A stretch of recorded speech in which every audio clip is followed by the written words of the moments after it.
చంద్రబాబు నాయుడు పట్ల కానీ చంద్రబాబు నాయుడు ఇచ్చేటువంటి ఉపన్యాసం పట్ల కానీ మాకు అంగీకారం కాదు, మాకు ఆమోదయోగ్యం కాదు అని స్పష్టంగా ఈరోజు ప్రజలు ఆలోచనకు వచ్చారు. కాబట్టి ఆ సభల్లో నిలబడకుండా వెళ్ళిపోయేటువంటి పరిస్థితి ఏర్పడింది. అందులో భాగంగా ఈరోజు ఒక్కసారి మనం సర్వేపల్లి నియోజకవర్గానికి తీసుకుంటే, పాపం సర్వేపల్లి నియోజకవర్గానికి నిన్నటి దాకా సోమిరెడ్డి నాకు అప్పుడప్పుడు గుర్తుకొస్తుంది. స్వామి నిత్యానంద తనంతట తానే కైలాసం అనేటువంటి ఒక దేశాన్ని ప్రకటించేశాడు. ఆ దేశాన్ని ప్రకటించిన తర్వాత అది ఎక్కడ ఉందో తెలియదు, అక్కడ ఏం జరుగుతుందో తెలియదు. ఆయన అనుచరులు భక్తులు మాత్రం అబ్బా ఆహా అద్భుతం కైలాసం అనే రకరకాలైనటువంటి పోస్టర్లు, రకరకాలైనటువంటి కార్యక్రమాలు అక్కడ జరిగిపోతున్నట్టుగా, అది ఎక్కడుందనేటువంటిది నరమానవుడు చూడనటువంటి ప్రాంతాన్ని బ్రహ్మాండంగా అభివృద్ధి చెందినట్టుగా సోషల్ మీడియాలో మనం పోస్టింగ్లు చూస్తున్నాం. అదేవిధంగా పాపం సోమిరెడ్డి కూడా స్వామి నిత్యానంద ఏదైతే ఒక ద్వీపాన్ని ఆయన పాపం కైలాసం కింద ప్రకటించుకున్నాడు, అంటే ఆయనంతటా ఆయన సర్వేపల్లి నియోజకవర్గం నాకు కైలాసం అని చెప్పి ఆయన ప్రకటించుకోవడం జరిగింది.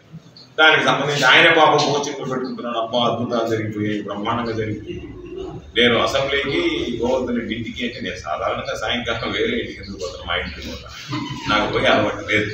అందుకని పాపం సోమిరెడ్డి ఆయన ఇంటికి నేను నా ఇంటికే పోతాను, ఆయన వేరే ఇంటికి ఎందుకు పోతాను.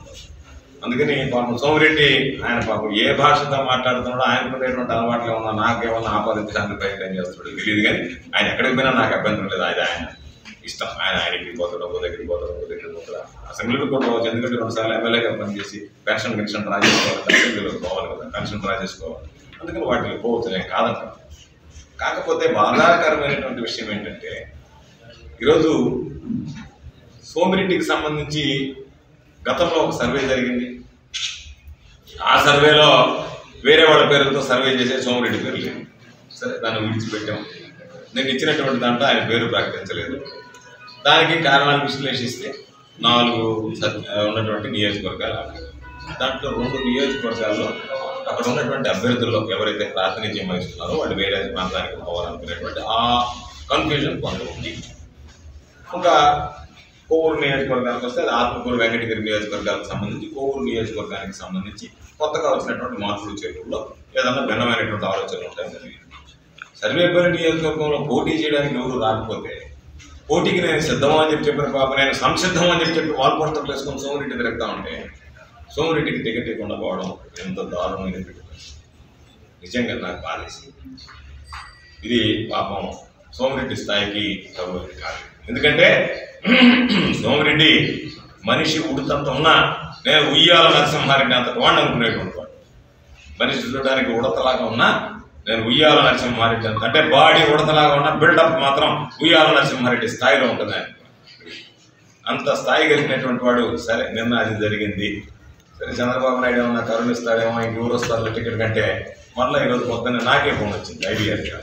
GVP brain and spine centre 20 సంవత్సరాల అనుభవంతో దేశ విదేశాలలో 10,000కు పైగా సర్జరీలు చేసి ఎన్నో అవార్డులు పొంది ప్రముఖ కార్పొరేట్ హాస్పిటల్స్ లో అందరికీ సుపరిచితమైన డాక్టర్ జి వెంకటేశ్వర ప్రసన్న గారి ఆధ్వర్యంలో ఇప్పుడు అన్ని రకాల తల, మెదడు, వెన్నుపూస సమస్యలు మరియు శస్త్రచికిత్సల కొరకు వన్ స్టాప్ సొల్యూషన్ అందించే exclusive hospital GVP brain and spine centre, Subrahmanya Swamy గుడి వెనుక, సండే మార్కెట్, నెల్లూరు.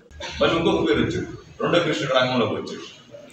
అంటే ఈయన తప్పించి మిగతా అందరి పేర్లు రావడం, ఈయన పేరు ప్రకటించకపోవడం నాకు నిజంగా చాలా బాధగా ఉంది. మీరు ఏమైనా అనుకోండి, ఇది నిండు మనసుతో చెప్పేటువంటి మాట. ఎందుకు ఈ మాట చెప్పానంటే, పాత రోజుల్లో రామారావు గారి దగ్గరికి ఎవడన్నా కానీ నాకు విలన్గా ఆపోజిట్ వాడు ఎవడో అని అడిగేవాడు. అడిగితే రాజనాలో అటువంటి వాడు పెడితే సరిపెట్టాడు, సమబుద్ధిగా ఉండాలని చెప్పింది. ఇక్కడ నాకు సమస్య సమబుద్ధి సమస్య కదా. నాకు ఇప్పుడు ఉన్న కొత్త పరిస్థితి నేను ఏం చెప్పాలి వాడి గురించి, ఏం చెప్పుకోవాలని అతని గురించి. అదే తమ్ముడు చెప్తాను, అయ్యా నువ్వు క్రికెట్ గిట్లా అమ్ముతున్నావు, నకిలీ విత్తనాలు తయారు చేసావు, నీకు సంబంధించినటువంటి శ్రమకారం మీద ఉద్యోగం చేద్దామని చెప్పని ఈరోజు అందరినీ తీసుకెళ్ళి జెండాలు కూడగట్టి ఆ జెండాలన్నీ తీసుకెళ్ళి నువ్వు పాపం హోల్సేల్గా అఖిల పక్షాన్ని వాళ్ళకి కుదవబెట్టి తాకట్టు పెట్టి నువ్వు వాళ్ళ దగ్గర డబ్బులు తీసుకున్నావు. ఇదిగో ఇప్పుడు కృష్ణపట్నం పోటీ మీద టెర్మినల్ మీద ఉద్యమం చేస్తా వాళ్ళకి సంబంధించినటువంటి బ్లాక్ మెయిల్ చేస్తున్నావు.